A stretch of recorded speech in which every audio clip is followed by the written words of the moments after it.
Merci, cher président Gaël Lagadec, de votre invitation pour ce colloque passionnant depuis hier. Monsieur le haut-commissaire, chers collègues élus, très compliqué de parler après Jean-Jacques.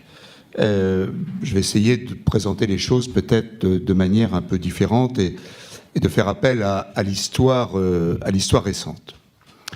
C'est vrai que aucun territoire français n'a connu, plus que la Nouvelle-Calédonie, des statuts institutionnels différents.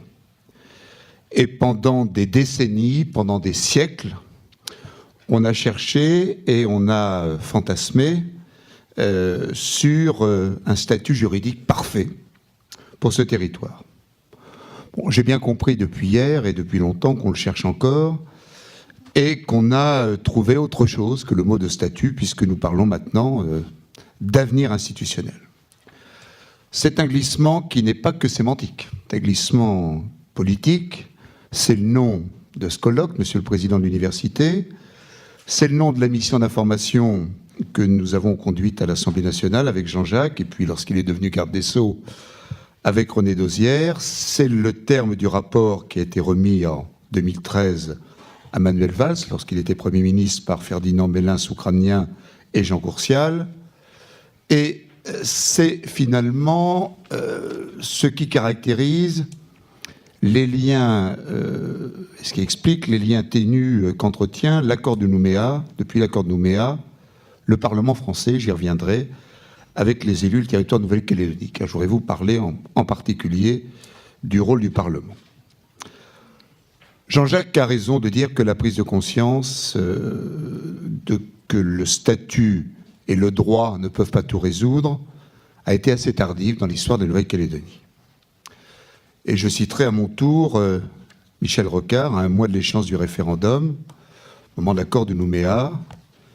Il dit « Le droit ne remplit sa fonction civilisatrice que s'il colle à la vie, il faudra bien qu'il s'y plie. » Donc, maintenant, après la consultation, il sera de notre responsabilité d'inventer un droit qui libère, davantage qu'il n'enferme, les Calédoniens.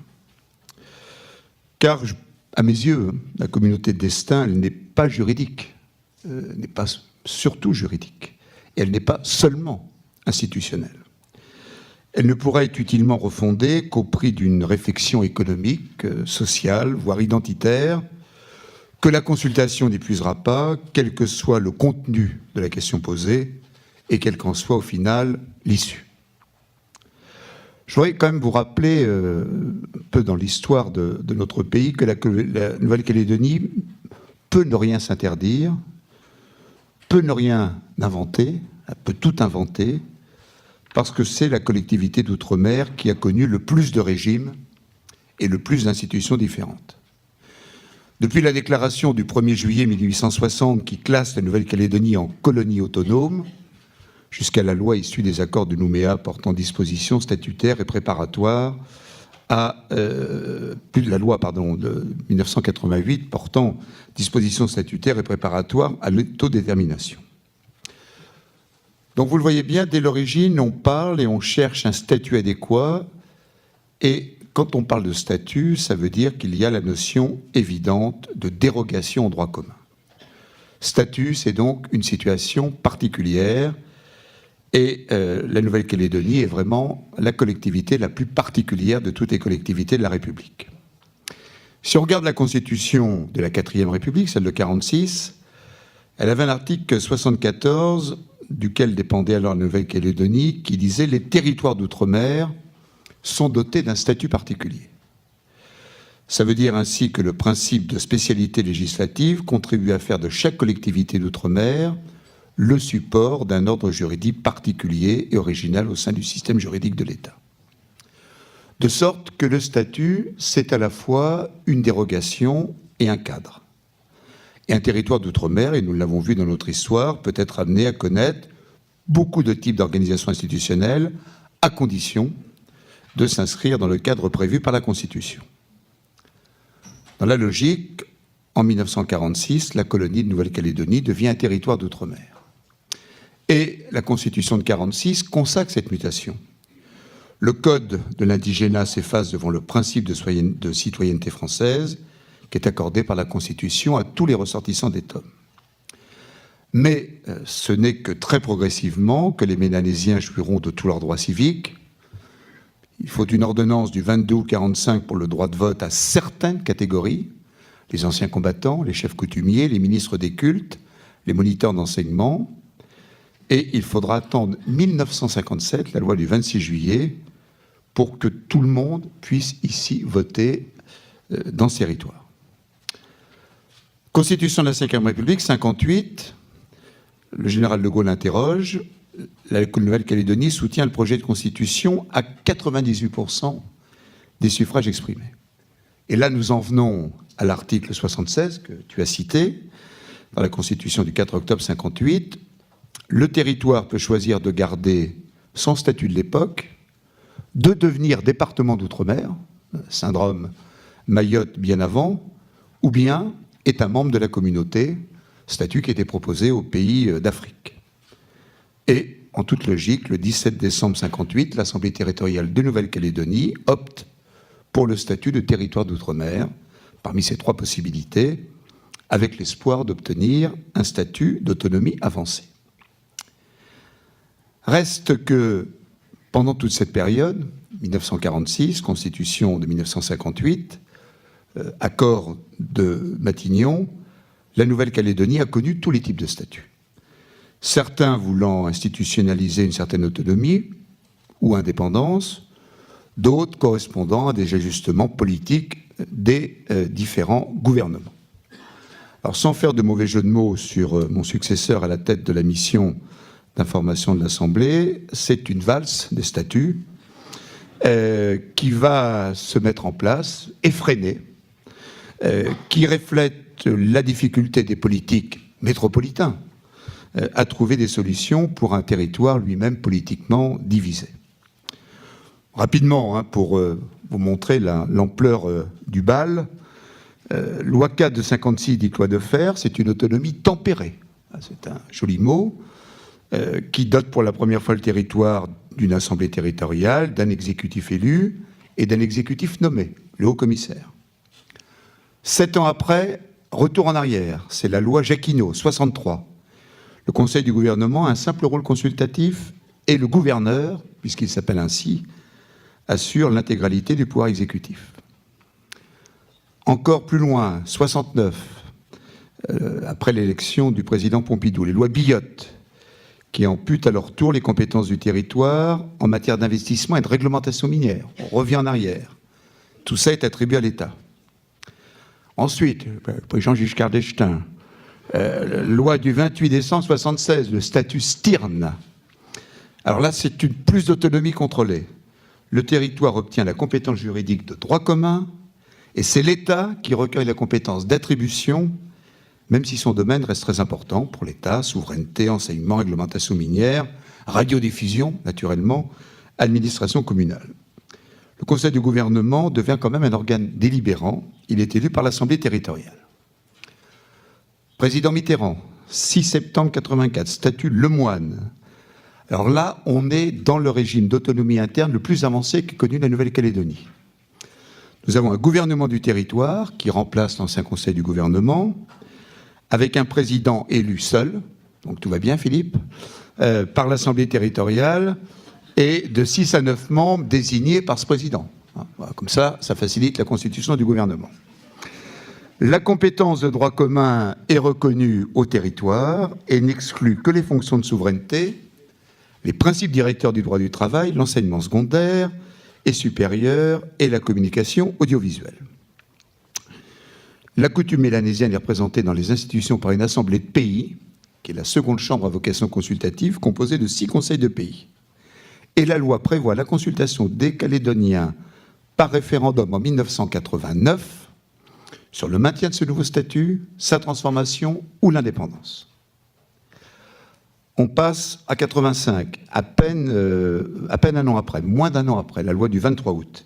Statut Fabius Pisani, ordonnance du 20 septembre 85. Là, nous avons un régime transitoire jusqu'au référendum. le territoire est divisé en 4 régions.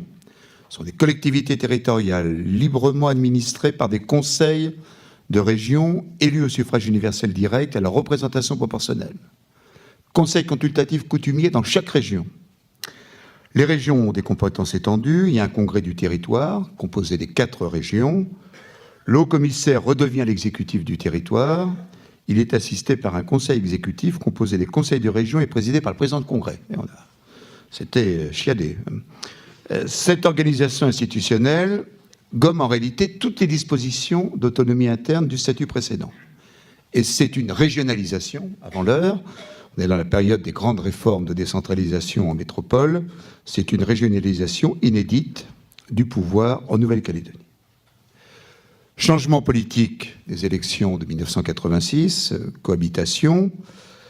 Le statut Ponce I, j'en étais le rapporteur, certainement parce que j'étais jeune et inexpérimenté, ça définit un statut transitoire qui prend exactement le contre-pied de tout ce qui avait été fait auparavant, qui réduit les pouvoirs des régions et accroît ceux des territoires. Référendum de septembre 87, 40% d'abstention, 98% des suffrages exprimés en faveur du maintien de la Calédonie de la République. Donc, dernière loi avant les accords de Matignon, toujours jeune, un tout petit peu moins inexpérimenté, mais quand même, j'en suis le rapporteur. La loi du 22 janvier 88, c'est le statut Ponce II qui renforce l'autonomie de gestion du territoire. Voilà, l'histoire des statuts. J'interrogerai à la sortie chacun d'entre vous pour voir si vous avez bien retenu les nuances. Et nous arrivons à la loi du 9 novembre 88, qui fait suite aux accords de Matignon. Et alors là, nous sommes dans ce qu'expliquait brillamment Jean-Jacques, c'est pas simplement la volonté d'élaborer un dispositif institutionnel, le mieux adapté à la situation du moment, mais vraiment, dans le statut, on a la reconnaissance d'une identité et le souci d'un rééquilibrage économique. On parle pour la première fois aussi d'économie. Mais la Nouvelle-Calédonie, c'est pour ça qu'il y a des brillants professeurs de droit ici, continuait d'être un laboratoire institutionnel. Puisque la loi de 99, qui elle est issue de l'accord de Nouméa, nous étions avec la commission des lois à l'époque pour assister à sa signature par Lionel Jospin, là nous avons un montage juridique encore plus original. Puisque la Nouvelle-Calédonie n'est pas une collectivité territoriale, au sens du titre 12 de notre Constitution, mais le titre 13, qui lui est spécifiquement consacré, donc dans la Constitution, un titre pour la Nouvelle-Calédonie, c'est une collectivité sui generis, institution propre, compétences transférées de manière progressive, mais irréversible, la fameuse irréversibilité. Donc là, on n'est plus du tout dans les cadres traditionnels du droit, puisque la loi de pays, c'est une nouveauté, permet au Congrès d'édicter des actes à valeur législative. À l'époque, un professeur de droit public qui s'appelait Arnaud Duranton a écrit que c'était la fin du monopole parlementaire sur la loi, ce qui, évidemment, dans la Constitution de la République est important. Et du fait de cette excentricité juridique, c'est lié un lien particulier entre le Parlement un petit peu hors course, entre la Nouvelle-Calédonie et ses élus. Et donc, je voudrais vous rappeler que le Parlement a été un acteur incontournable et que nous avons cherché à promouvoir ce dialogue. Je voudrais dire aussi encore peut-être un point juridique qui parfois nous échappe. L'année 1992, la révision constitutionnelle du 25 juin a élevé au niveau de la loi organique les dispositions des TOM. Donc là, on est encore dans une nouvelle avancée sur le plan juridique, car les compétences matérielles des territoires d'outre-mer étaient jusqu'alors fixées par la loi statutaire de chaque territoire qui avait le caractère de loi ordinaire. Le législateur pouvait intervenir en dérogeant de la loi statutaire, même implicitement. Donc, à partir du moment où les statuts des TOM, de tous les TOM, relèvent de la loi organique, la Nouvelle-Calédonie s'est sentie complètement prémunie contre le travail habituel du législateur. Et nous avons donc dû, au Parlement, s'habituer à la spécificité de la Nouvelle-Calédonie. C'est la raison pour laquelle nous avons créé ces missions d'information régulières depuis 1999, souvent à l'origine de la commission des lois de notre Assemblée, et nous avons toujours voulu les faire de nature transpartisane.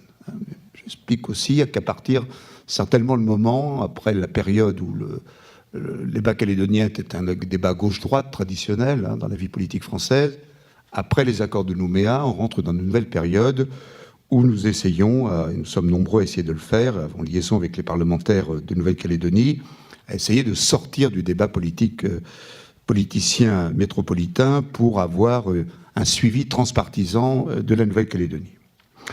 Nos missions voulaient assurer le suivi de l'accord de Nouméa, et elles ont continué à exister au cours des années. Le président du Sénat a une jolie expression en disant que le Parlement a un rôle de facilitateur, et c'est ce que nous avons essayé les uns et les autres de faire. Ces missions ont eu pour origine naturellement notre commission des lois de l'Assemblée, mais aussi la commission des finances, qui en 2000 avait fait un rapport très intéressant, avec une formule que j'aime bien. Étant donné que l'application du nouveau statut n'a été possible que parce que le Parlement l'a adopté, celui-ci a donc une responsabilité dans sa mise en œuvre. Il ne peut se désintéresser de la manière dont ces décisions s'appliquent. Donc ce sentiment de responsabilité du Parlement français, qui se traduit aujourd'hui par la mission présidée par Manuel Valls et dont le rapporteur est Christian Jacob, qui fait suite à la mission que je présidais avec Jean-Jacques et ensuite René Dosière, ce sentiment de responsabilité a toujours été celui du Parlement français vis-à-vis de la Nouvelle-Calédonie. Nous avons travaillé avec René Dosière sur la mise en place des institutions en l'an 2000. Et j'ai relu le rapport de l'an 2000, nous donnions un exemple, Monsieur le Président, l'Université de la Nouvelle-Calédonie, disant que c'était pour nous certainement le plus bel exemple de ce que la volonté politique pouvait faire. Rapport du Sénat en 2003, on y parlait d'un sujet nouveau, la composition du corps électoral. On y recommandait la mise en œuvre du projet de Koniambo. Vous voyez que les choses viennent de loin. Ces rapports de 2011, du Sénat également, évidemment, nous avons été amenés à travailler sur les modifications législatives des lois organiques. Ça a été vrai en 2009, quand il a fallu une loi organique pour préciser le transfert des nouvelles compétences de la Nouvelle-Calédonie, et enfin en 2011, puisque vous vous rappelez qu'à cette époque, il fallait préserver le fonctionnement du gouvernement dans le respect du principe de collégialité, et que cette organisation gouvernementale de l'époque, après la crise des drapeaux, avait donné à des abus de procédure avec 3 démissions de gouvernement en 6 semaines. Remarquez, il y avait un gouvernement, donc il pouvait démissionner. Nous avions adopté dans l'urgence un article 121 revisé qui maintenait la possibilité pour un groupe politique d'obtenir la démission d'office du gouvernement par la démission de l'un ou plusieurs de ses membres, mais limiter l'utilisation répétée de cette faculté dans le temps.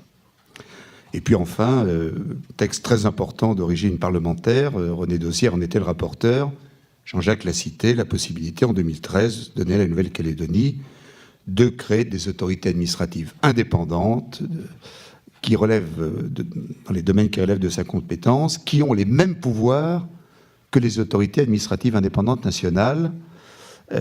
C'est donc quelque chose d'important.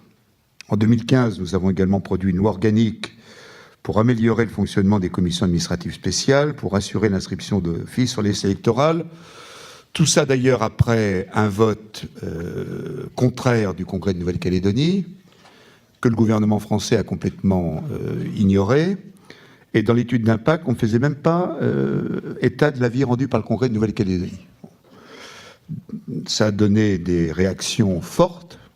Chacun se souvient des manifestations ici lors de la visite du président de l'Assemblée nationale, Claude Barthelone.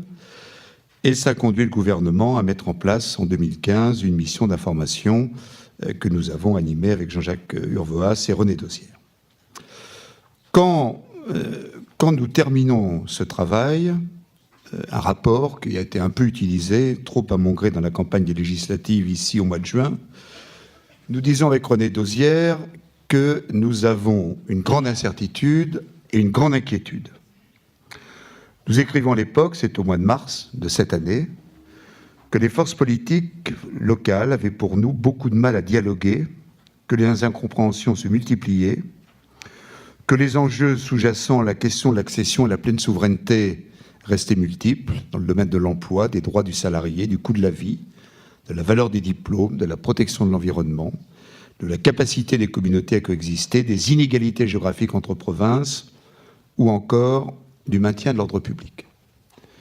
Chers amis, malgré le succès récent du comité des signataires, qui est dû à l'implication personnelle forte du Premier ministre Édouard Philippe et des élus calédoniens, je pense que les conclusions que nous faisions au printemps peuvent malheureusement s'appliquer encore aujourd'hui. Et je pense que la nouvelle mission présidée par Manuel Valls et Christian Jacob fera les mêmes constats que nous.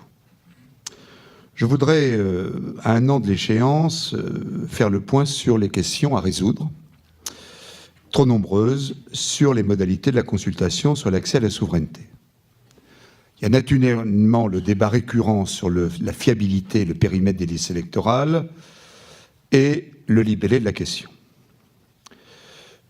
Je regrette simplement, c'est un avis purement personnel, que toutes ces missions d'information n'aient pas toujours créé le débat nécessaire en Nouvelle-Calédonie. Et nous l'avons vu grâce au président de l'université au mois de mars. Nous avons débattu ici avec les étudiants de droit de l'université. Ils connaissaient par cœur tous les statuts et on a bien vu leurs questions. Mais quand on est allé dans un lycée à Doumbéa, on est arrivé sur des lycéens qui, pour certains, ne savaient même pas ce qu'étaient les accords de Nouméa ou les accords de Matignon, et on a bien compris que le débat était parfois plus parisien ou plus nouméen qu'il n'était dans le peuple calédonien.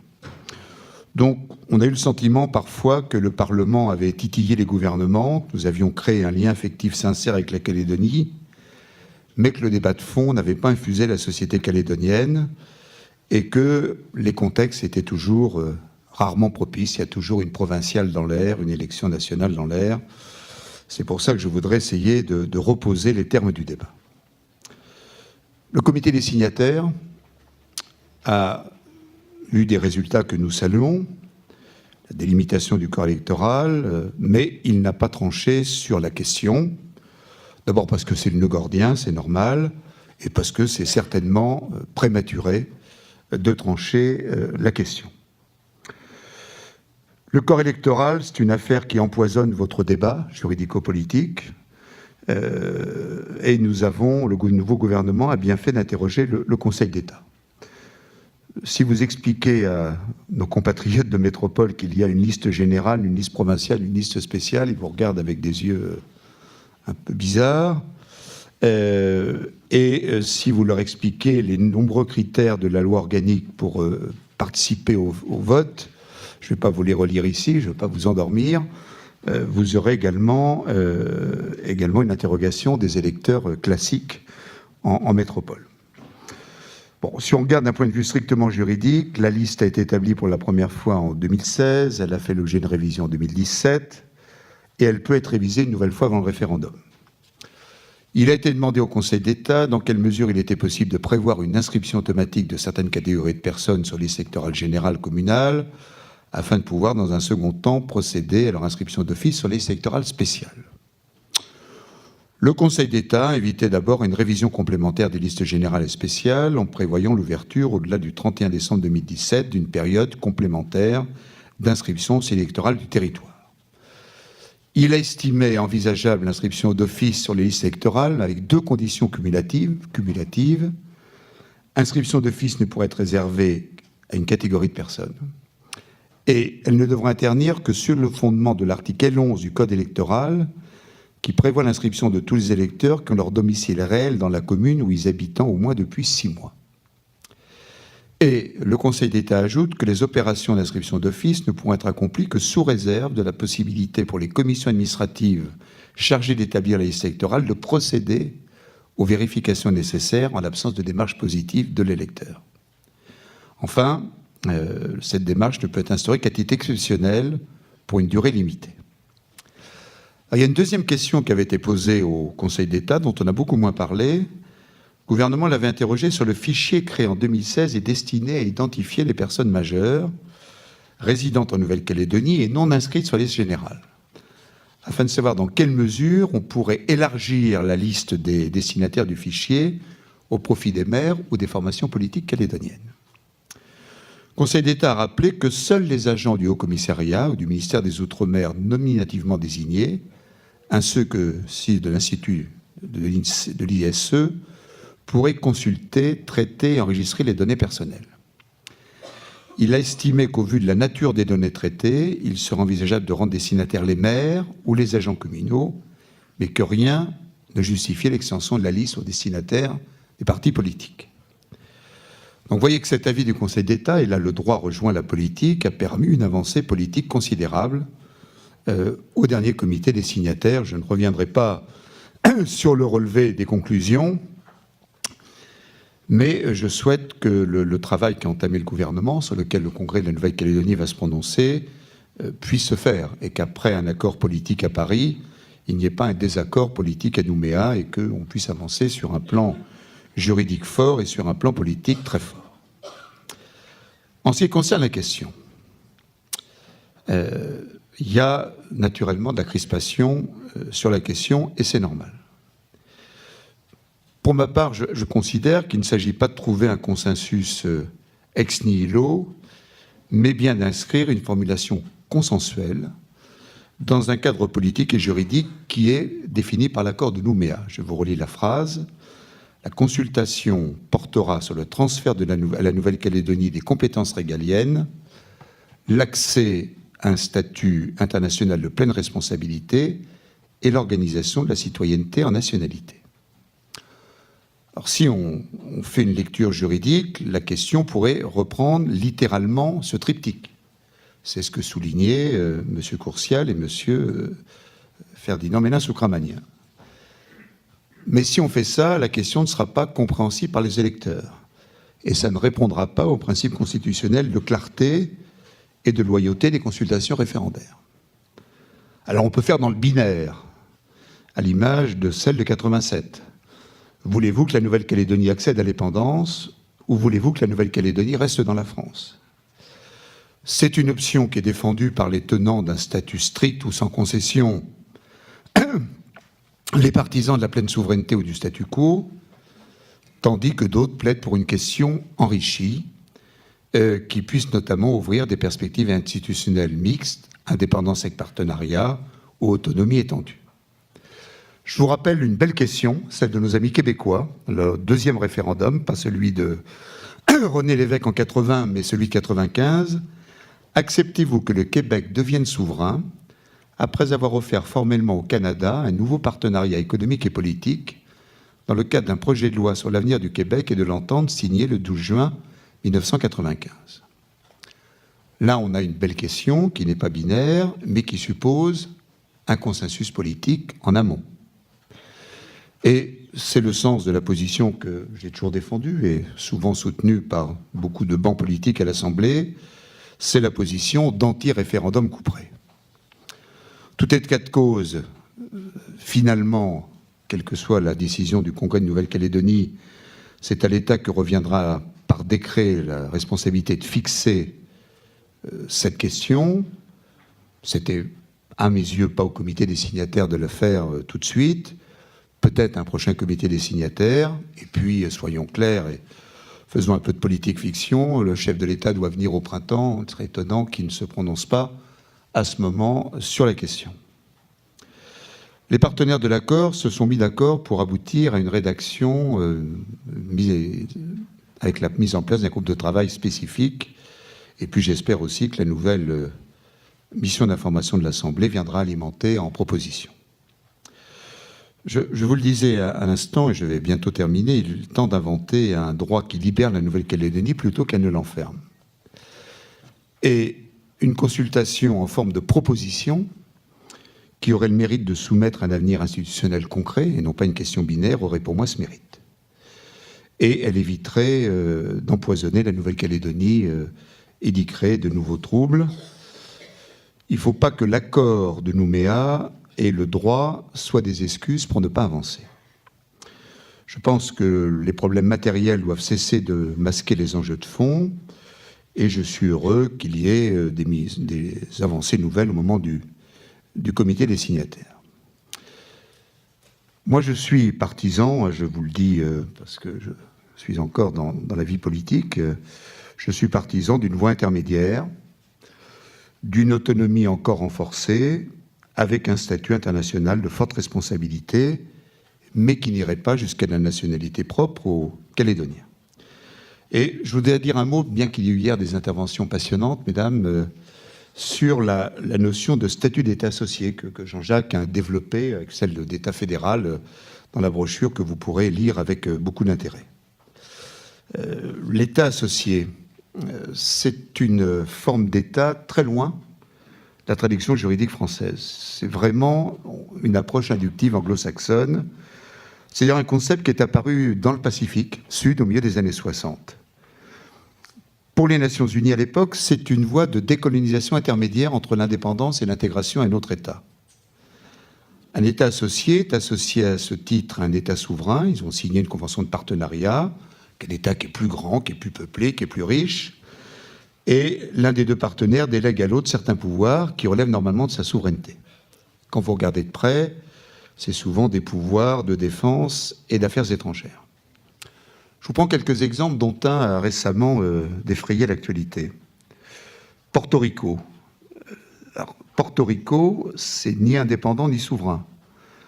Les portoricains ne payent pas d'impôts aux États-Unis, mais ils contribuent au système médicaire, au système de sécurité sociale, et tous les amendements de la Constitution américaine ne s'appliquent pas à Porto Rico.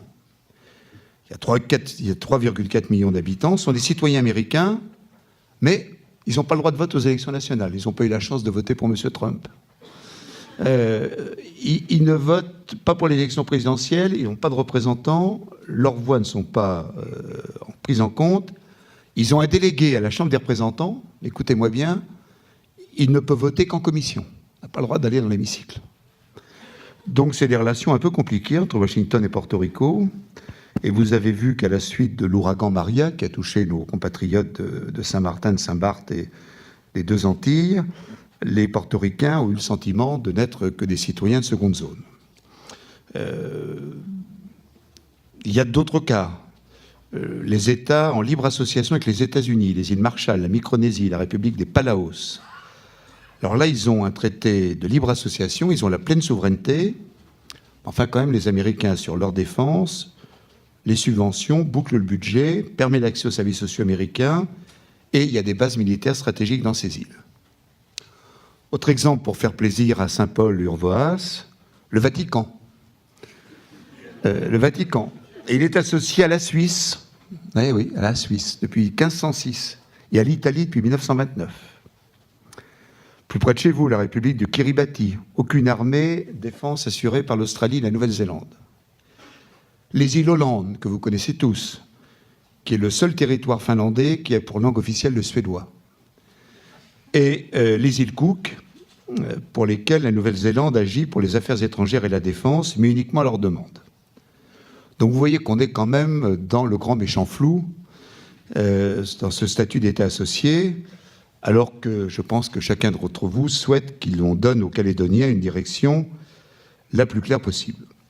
Et, soyons clairs, hein, je le dis sans détour, cette hypothèse est arrangée plutôt dans la catégorie de l'indépendance, parce que dans ce scénario, c'est la Nouvelle-Calédonie, et elle seule, qui délègue ou pas certaines compétences à la France. La perspective d'une alternative, un accès pur et simple à la pleine souveraineté, où on est à la fois souverain et maintient d'un lien fort avec la France, peut séduire. Moi, ça ne me séduit pas, parce que, mais c'est ma responsabilité, je n'arrive pas à concevoir la Nouvelle-Calédonie sans la France, et surtout la France sans la Nouvelle-Calédonie. Et donc là, on ouvre une boîte de Pandore où la Constitution française serait oubliée.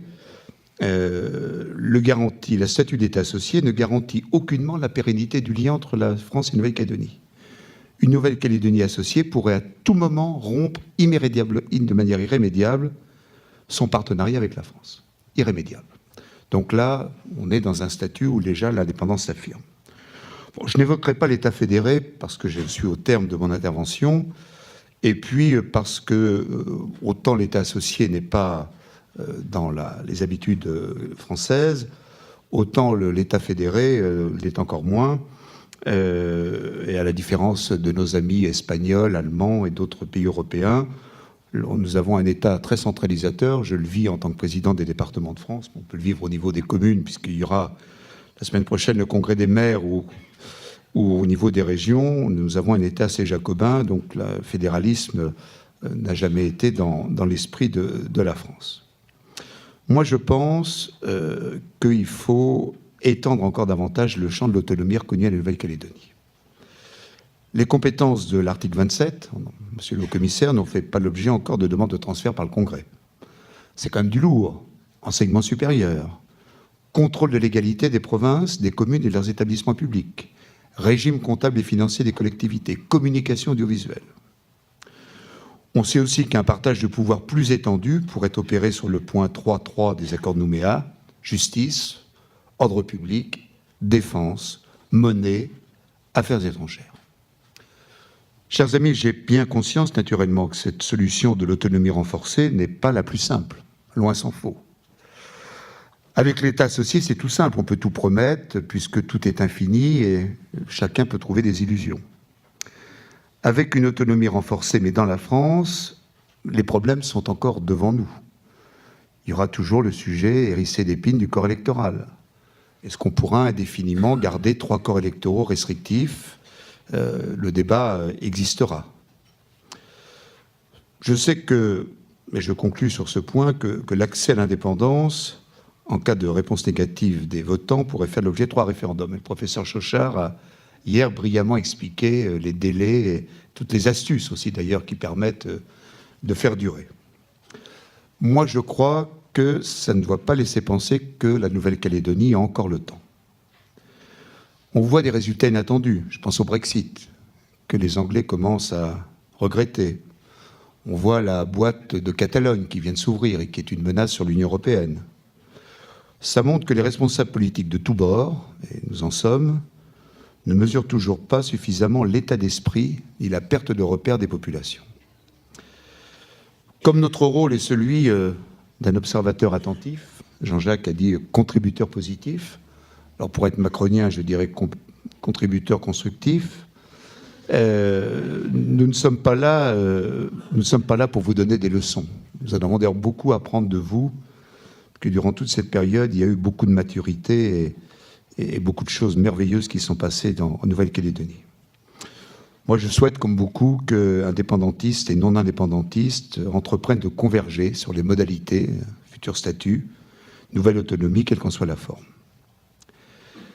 Et si on n'arrive pas à écrire pour la consultation une question qui propose en elle-même un avenir institutionnel, on ne peut pas faire l'économie d'un débat programmatique. Jean-Jacques a pris tout à l'heure de bons exemples, en citant en particulier la justice. Si on n'arrive pas à ça, les Calédoniens ne s'y retrouveront pas. Et moi, je pense que vous pouvez légitimement exiger de l'ensemble des responsables politiques métropolitains, de l'ensemble de vos responsables politiques de grande qualité, qu'ils ne s'en tiennent pas à louer la stabilité, l'histoire, les valeurs communes, mais qu'ils se mettent au plus vite autour de la table pour redessiner des contours économiques, sociaux et culturels pour vous donner tous ensemble une très belle communauté de destin. Je vous remercie.